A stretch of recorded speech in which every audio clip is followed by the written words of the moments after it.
and we're not really understanding that they've got their own priorities and they've got a different set of priorities. And so the first step is obviously just understanding that and finding out what theirs are.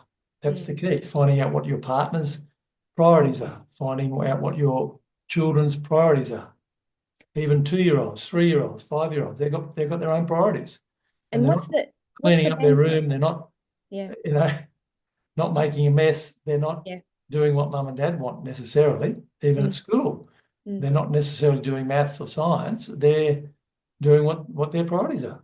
yeah, So that's the first step, is just to understand that, and then in the webinar we're going to talk about that. We're going to establish how to do that for yourself and for your partner and for your children. mm, And then we're going to talk about, then once you know that as the base, then how to communicate mm, in their values, mm, not project yours onto them. So how to, and then even going a step further, and how to then, if you know what theirs are, then how you can get them to do things that might not be important to them, mm. but you can move some low priority things up the hierarchy by, Yeah, by a thing called John calls linking. yeah, So we're going to go through that in the webinar, and teach you how to link what might not be as important to you or your child, how to link that to what is important to them. And yeah. that will change their perception of that thing that Mm, might not have seemed so important. And this is what John's done very successfully in some schools in South Africa, where just on day one of the school term, the teachers find out what the kids' hierarchy of priorities are mm, on day one.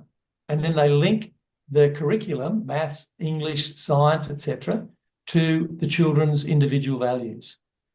And this has had a profound effect on,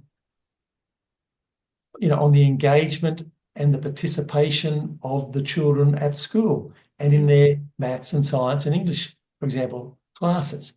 because they've got a whole new perception now of what this subject, how this can help me get what I want in my life, Yeah.